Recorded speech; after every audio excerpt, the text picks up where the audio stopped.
नमस्कार. स्वयंपाकघर निलिमा किचनमध्ये आज आपण कर्नाटकची प्रसिद्ध पूड चटणी कशी बनवायचं ते बघणार आहोत. बघू शकाल अप्रतिम अशी आपली चटणी ही तयार झाली. जेवढी दिसायला सुंदर दिसते तेवढी चवीला अप्रतिम आंबट गोड तिखट अशी आपली ही चटणी तयार आहे. चला आपण वेळ न घालवता लगेच रेसिपीला सुरुवात करूया. चटणी बनवण्यासाठी लागणारं संपूर्ण साहित्य मी सर्वात आधी तुम्हाला सांगते. जेवढं आपलं परफेक्ट साहित्य आपण ह्या चटणीमध्ये वापरू तेवढी छान ही चटणी अगदी छान अशी चटकदार अशी तयार होते. सर्वात आधी मी अर्धा कप चणा डाळ घेतली आणि अर्धा कप चणा डाळच्या निम्मे आपण इथे उडदाची डाळ वापरणार आहोत. जर तुम्ही 5 चमचे चणा डाळ घेतली तर त्या जागेवरती आपण 2.5 चमचा उडदाची डाळ ही वापरणार आहोत. अर्धा कप शेंगदाणे आणि अर्ध्या कपच्या निम्मे आपण इथे तीळही वापरले. तीळ आणि शेंगदाण्याचं प्रमाण आपण थोडंफार कमी जास्ती केलं तरी काही हरकत नाही. अर्धा वाटी सुकं खोबरं मी किसून घेतले. त्यानंतर लाल तिखट इथं मी बेडगी मिरची पावडर देखील वापरलं आहे. आपण आपल्या आवडीनुसार आपल्या चवीनुसार आपण करून घेऊ शकतो. जर आपल्याला कमी तिखट आवडत असेल तर कमी तिखट घातलं तरी काही हरकत नाही. अगदी थोडासा मी इथे गूळ घेतला आहे.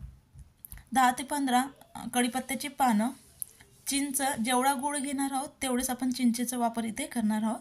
1 चमचा जिरेपूड, भाजून घेतलेले जिरेपूड वापरते. जर जिरेपूड नसेल तर जिरे हे आपण भाजून वापरलं तरी काही हरकत नाही. 1 चमचा धनेपूड.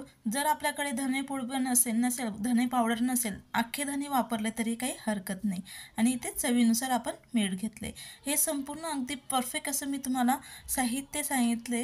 अगदी छान अशी आपली परफेक्ट जशी कर्नाटकमध्ये बनवली जाते किंवा आपण बाहेर खात असतो इडलीसोबत किंवा डोस्यासोबत, अगदी परफेक्ट अशी आपली चटणी बनवण्यासाठी लागणारे हे परफेक्ट असं साहित्य आहे. जर तुमच्याकडे चिंच नसेल तर चिंचेच्या जागेवरती आपण आमचूर पावडर वापरला तरी काही हरकत नाही. थोडाफार चवीत फरक पडतो पण अगदी तशी छान आंबट गोड अशी आपली चटणी ही तयार होते. फक्त गुळाच्या जागेवरती साखर वगैरे वापरू नका. चला आपण लगेच आता हे काही साहित्य भाजून घेणार आहोत. त्यासाठी मी साईडला गॅसवरती पॅन हा आपण गरम करून घेतला आहे. पॅनच्या जागेवरती आपण कढई वापरली तरी काही हरकत नाही. त्यानंतर लय हलकासा गरम झाल्यावरती लगेच सर्वात आधी चणा डाळ ही आपण भाजून घेणार आहोत. चणा डाळ आणि उडीद डाळ आपण जेवढी व्यवस्थित भाजून घेऊ मंद गॅसवरती अगदी छान खमंग वास येईपर्यंत तेवढी आपली जास्ती दिवस चटणी ही टिकेल. अजिबात आपल्या चटणीला बुरशी वगैरे येणार नाही. जर आपण फुल गॅसवरती भाजून घेतली तर डाळ ही अगदी लवकर भाजून होते आणि त्यामुळे आपली चटणी ही लवकर खराब होते. तर बघू शकाल हलकासा कलर बदलेपर्यंत मी ही चणा डाळ मंद गॅसवरती भाजून घेतली. लगेच तिला एका प्लेटमध्ये आपण काढून घेऊया. तसंच त्यानंतर उडीद डाळ देखील आपण मंद गॅसवरती छान हलकासा लालसर कलर येईपर्यंत आपण भाजून घेणार आहोत. जसं आपल्याकडे सोलापूरची शेंगदाण्याची चटणी जसं प्रसिद्ध आहे, जेवढी आपण आवडून खातो तसंच ही कर्नाटकमध्ये अगदी विशेष सर्वजण आवडून खात असतात. आणि आपण देखील बरेचसे आता महाराष्ट्रामध्ये ही चटणी मोठ्या प्रमाणात खायला सुरुवात केली म्हणजे खात असतो. तर लगेच आपण हलकासा कलर येईपर्यंत बदललेपर्यंत उडीद डाळ देखील मंद गॅसवरती भाजून घेतली. तिला देखील आपण काढून घेऊया. त्यानंतर शेंगदाणे देखील आपण छान खरपूस होईपर्यंत भाजून घेऊया. आधीच जर आपल्याला वेळ नसेल तर आपल्याकडे शेंगदाण्याचं जे पावडर असेल कूट असेल तेही वापरलं तरी काही हरकत नाही. भाजून घेतलेली तिळीचं आधीच आपण पूड तयार करून घेतलेली असेल तरी काही हरकत नाही.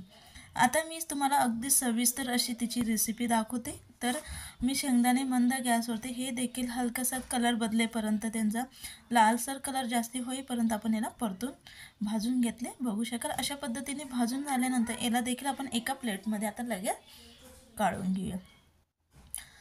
त्यानंतर तीळ भाजून घेणार आहोत. तीळ ही अगदी लवकर भाजून होते आणि ती अगदी अशी इकडे तिकडे देखील ती भाजताना उडते. जरा आपण सांभाळून भाजा जेणेकरून आपल्या डोळ्या वगैरेमध्ये उडणार नाही. म्हणून मी मंद गॅसवरती तिला एकसारखं चमच्याने चाळत आपण भाजून घेतोय. एकसारखं असं जोराने चमच्यात जर आपण एकसारखं चाळत राहू ना ती कमी उडते आणि अगदी छान अशी आपली तीळ ही भाजून होते. तर तीळ लगेचच आपली भाजून झाली लगेच आपण हिला काढून घेऊया. तीळ भाजून झाल्यानंतर खोबरं देखील आपण भाजून घेणार आहोत। संपूर्ण जिन्नसही आपण व्यवस्थित मंद गॅसवरती भाजून घेत आहोत, त्यामुळे आपली चटणी अगदी भरपूर दिवस टिकेल। जेवढी टिकेल पण तेवढीच ती खायला देखील अप्रतिम अशी लागेल। म्हणजे ज्यावेळेस आपण खात असतो त्यावेळेस बरेचसे वेळेस आपल्या थोडेफार जिन्नस जर कच्चट राहिले तर त्यावेळेस ते थोडेसे गोडसरपणा चटणीला निर्माण व्हायची शक्यता असते आणि थोडीशी चव देखील आपली बदलत असते। खोबरं देखील मी छान हलकंसं लालसर कलर येईपर्यंत भाजून घेतले। ते काढल्यानंतर लगेच इथे कढीपत्ता आपण भाजून घेणार। आता हा माझा कढीपत्ता आधीच कोरडा आहे म्हणून त्याला जास्त वेळ मला भाजण्याची गरज नाही। जर तुम्ही ओला कढीपत्ता वापरत असाल, ओला कढीपत्ता असल्यामुळे त्याच्यात पाण्याचा अंश असतं आणि ते तुम्ही अगदी थोडंसं तेल टाकून मग ते भाजून घ्या तो कढीपत्ता, म्हणून त्याच्यातला जे काही ओलसरपणा असेल तो पूर्णपणे निघून जाईल आणि त्यामुळे आपली चटणी देखील खराब होणार नाही। तर हे संपूर्ण जिन्नस आपले भाजून झाले। त्यानंतर त्याला व्यवस्थित आपण पसरून जास्त वेळ नाही तर 5 मिनटं आपण त्याला गार होऊ देणार आहोत, जेणेकरून आपल्या चटणीला ओलसरपणा येणार नाही। फक्त मी 5 मिनटं त्याला गार होऊ दिले। जास्त वेळ जर तुम्ही गार होऊ द्याल तर आपली चटणी व्यवस्थित वाटून होणार नाही, म्हणजे छान अशी बारीक होणार नाही, थोडंसं जाडसरपणा राहण्याची शक्यता असते। म्हणून फक्त 5 मिनटं त्याला आपण गार होऊ द्यायची। लगेच त्याला मिक्सरच्या भांड्यामध्ये आपण काढून घेऊया। तर मी मिक्सरच्या छोट्या भांड्यामध्ये संपूर्ण जे आपण जिन्नस भाजून घेतले ते संपूर्ण आता याच्यात काढून घेऊया। तर संपूर्ण आपण काढून घेतले साहित्य भाजून घेतलेलं। त्यानंतर यामध्ये आपण हे राहिलेले साहित्य टाकून घेऊ। लाल तिखट, गूळ,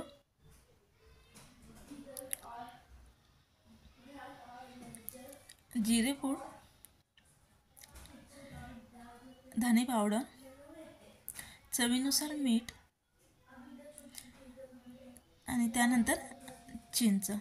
आपण मिठाचं प्रमाण थोडं कमी घातलं तरी काय हरकत नाही। नंतरून थोडं खाऊन चटणी ही खाऊन बघून झाल्यानंतर आपण पुन्हा त्याच्यात मीठ हे घालून घेऊ शकतो। मिक्सरला आपण छान रवेदार अशी चटणी तयार करून घेऊया। बघू शकाल अप्रतिम अशी आपली चटकदार अशी छान पुळाची चटणी ही तयार झाली।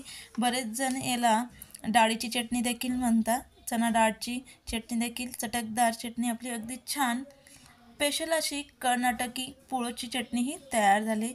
ज्यावेळेस आपण इडली डोसा बनवलं तर अगदी सहज आपण लगेच तिला त्यासोबत खाऊन घेऊ शकतो, किंवा पोळी सोबत देखील आपण हिला खाल्ली ती ही अप्रतिम अशी ती लागते। बरेच वेळेस आपल्याला भाज्या ह्या आवडत नसतात किंवा भाजी नसल्यावर आपण ही चटणी अगदी सहज घेऊन तिला खाऊन घेऊ शकतो। आता मी पुन्हा हिला थोड्या वेळ चटणी ही गार होऊ दिली आणि त्यानंतर आपण हवाबंद बरणीमध्ये भरून ठेवणार आहोत, जेणेकरून आपली चटणी ही खराब होणार नाही।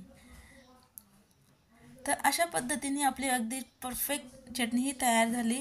जर तुम्हाला माझी चटणीची रेसिपी आवडली असेल तर नक्की व्हिडिओला लाईक करा, मित्रांना शेअर करा, कमेंट्स करायला विसरू नका आणि चॅनलला सबस्क्राईब करायला विसरू नका, जेणेकरून नवनवीन व्हिडिओ अपलोड केले तर सगळ्यात आधी त्याचं